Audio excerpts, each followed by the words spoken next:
اعوذ باللہ من الشیطان الرجیم، بسم اللہ الرحمن الرحیم۔ درود سے جو بھی بہن بھائی ہماری اس حدیث کو سن رہے ہیں تو ان سے گزارش ہے آپ سب درود شریف پڑھ لیں، کیونکہ درود شریف پڑھنا بہت ہی بہت ہی ضروری ہے۔ تو چلیے ہم درود شریف شروع کرتے ہیں۔ اللہم صلی علی محمد وعلی آل محمد کما صلیت علی ابراہیم وعلی آل ابراہیم انک حمید مجید۔ شروع کرتے ہیں اللہ کے نام پہ اور اللہ کے رسول پیارے حبیب صلی اللہ علیہ وسلم اللہ کے نام سے، ٹھیک ہے۔ بسم اللہ الرحمن الرحیم۔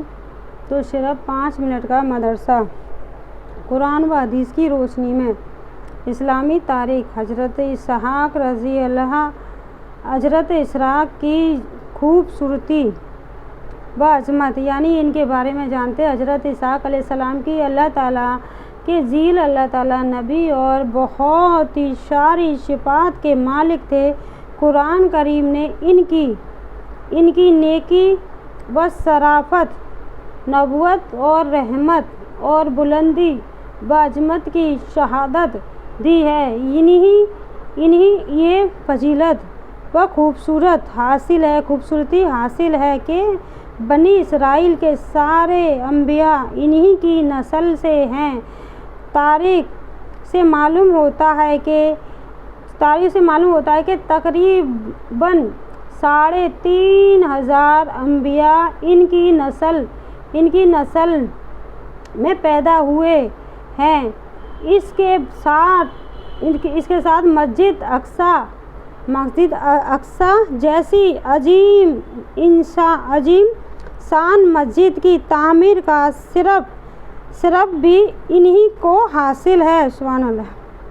اللہ تعالیٰ نے ان کے فضل و کمال کا تذکرہ کرتے ہوئے فرمایا، ہم نے حضرت ابراہیم علیہ السلام کو حضرت اسحاق علیہ السلام کی ولادت کی بشارت دی کہ وہ نبی نیک بندوں میں ہوں گے، یعنی ان کے ہونے سے پہلے ان کو حضرت اسماعیل کو اس کی بود بھی تھی، بتایا تھا کہ وہ نیک بندوں میں ہوں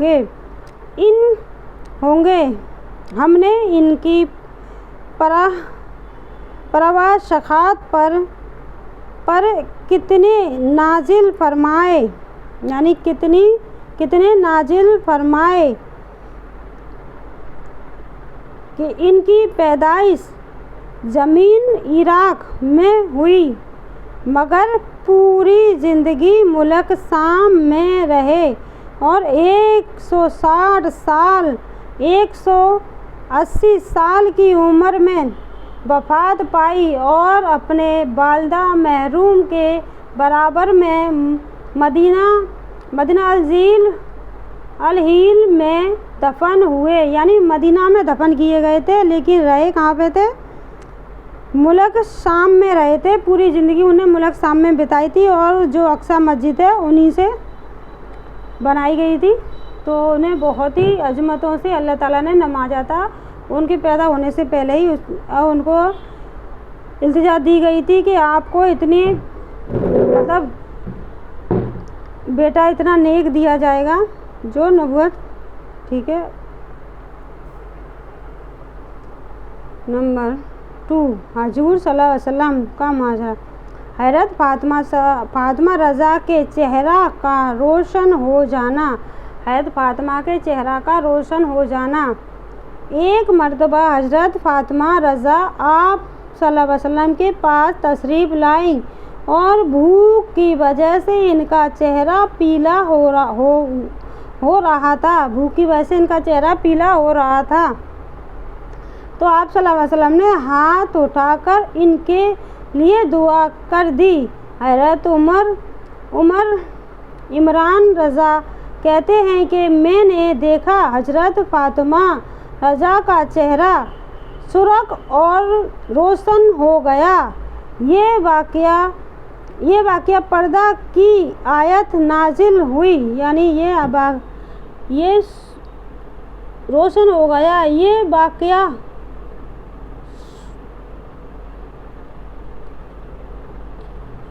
واقعہ پورا کی آیت نازل ہونے کے پہلے کا ہے۔ یہ واقعہ تو چلیے آگے چلتے ہیں۔ ایک فرض کے بارے میں تمام رسولوں پر ایمان لانا۔ قرآن میں اللہ تعالیٰ فرماتا ہے جو لوگ اللہ تعالیٰ پر ایمان رکھتے ہیں اور ان کے رسول پر بھی اور ان میں سے کسی میں فرق نہیں کرتے، یعنی ان میں سے کسی میں بھی فرق نہیں کرتے، ان لوگوں کو اللہ تعالیٰ ضرور ان کا ثواب دیں گے اور اللہ تعالیٰ بڑی مغفرت والا ہے، بے شک بڑے رحمت والے ہیں۔ خلاصہ اللہ تعالیٰ نے انسانوں کی ہدایت اور رہنمائی کے لیے جتنے نبی اور رسول بھیجے ہیں ان سب پر ایمان لانا فرض ہے، یعنی اللہ تعالیٰ نے جتنے بھی نبی بھیجے ہیں ان سب پہ ایمان لانا حق ہے، مطلب فرض ہے، نبی اور رسول بھیجے ہیں ان سب پر ایمان لانا فرض ہے۔ یعنی ہمیں ان حدیث پڑھنے سے یہ جانکاری بھی ہمیں ملتا ہے کہ ہمیں کیا کرنا ہے، کیا نہیں کرنا ہے، کس طرح ہمیں زندگی گزارنی ہے، تو اس سے ہمیں تھوڑی سی جانکاری جو مل جاتی ہے اپنی حدیث کی، تو ہمیں سکون اور اطمینان ہو جاتا ہے کہ ہم واقعی میں ہی بہت خوشحال ہیں۔ جتنا بھی ہمارے پاس ہے اللہ تعالیٰ نے ہمیں جتنی بھی چیزوں سے نوازا اس میں ہمیں خود بخود سکون آنے لگ جاتا ہے، تب ہم اپنی دین کی طرف دوڑتے ہیں۔ لیکن ہم اگر اب انسانی چیزوں میں، دنیاوی چیزوں میں پھنس جاتے ہیں، جتنا بھی ہمارے پاس ہے وہ ہمیں کم لگنے لگتا ہے۔ تو چلیے آگے بڑھتے ہیں۔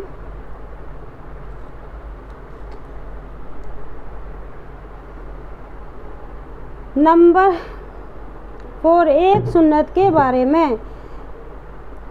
قناعت اور صبر حاصل کرنے کی دعا، یعنی قناعت اور صبر حاصل کرنے کی دعا۔ رسول صلی اللہ علیہ وسلم نے قناعت کے لیے یہ دعا فرماتے اللہم کنی بما،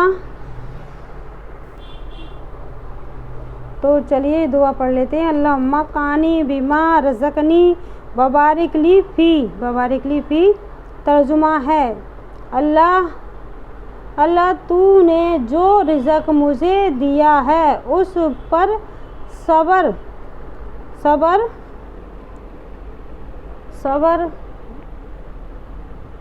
و عنایت عطا فرما اور اس میں میرے لیے برکت عطا فرما، یعنی اللہ تعالیٰ تو نے جتنا بھی رزق مجھے دیا ہے اس پہ مجھے صبر اور قناعت عطا فرما اور اس میں میرے لیے برکت عطا فرما، تاکہ میں اللہ تعالیٰ کے سوا کسی کا محتاج نہ رہوں۔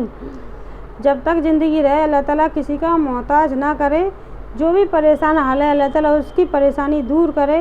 جتنی بھی زندگی میں پریشانی، اگر جو بھی ہماری ویڈیو کو دیکھ رہا ہے یا سن رہا ہے، اللہ تعالیٰ ان سب کی پریشانیوں کو دور کرے، ان کی جتنی بھی دلی حاجتیں ہیں سب کو پورا کرے جو جائز حاجت ہیں، اور ہماری بھی اللہ تعالیٰ تمام پریشانیوں کو دور کر کے اور ہمیں صبر کرنے والوں میں شامل کر لے۔ جتنا بھی اللہ نے دیا اس میں سکون عطا کرے اور برکت ڈال دے تاکہ پریشانیاں دور ہو جائیں۔ ایک اہم عمل کی فضیلت، تکلیفوں پر صبر کرنا، یعنی اللہ تعالیٰ نے اس حدیث میں آپ کو پڑھتے پڑھتے بہت سی چیزوں کی جانکاری ملنے والی ہے۔ ہمیں کس طرح صبر کرنا ہے، کس طرح رہنا ہے، کس طرح کھانا پینا، وہ ساری چیزیں اس میں تھوڑے سے الفاظوں میں سمجھا دیا گیا ہے۔ تو چلیے آگے جانتے ہیں۔ رسول اللہ صلی اللہ علیہ وسلم نے فرمایا وہ مسلمان جو لوگوں کے ساتھ میل جول رکھتا ہے اور ان سے پہنچے والی تکلیفوں پر صبر کرتا ہے، یعنی رسول اللہ صلی اللہ علیہ وسلم نے فرمایا وہ مسلمان جو لوگوں کے ساتھ میل جول رکھتا ہے اور ان سے پہنچنے والی تکلیفوں پر صبر کرتا ہے، یعنی جو مسلمان بھائی بہن اس کو تکلیف پہنچاتے ہیں اس پر وہ صبر کرتا ہے، اس مسلمان سے افضل ہے جو لوگوں کے ساتھ میل جول نہیں رکھتا اور نہ ہی صبر کرتا ہے، یعنی جو نہ میل جول رکھتا ہے نہ ہی صبر کرتا ہے۔ ایک اور گناہ کے بارے میں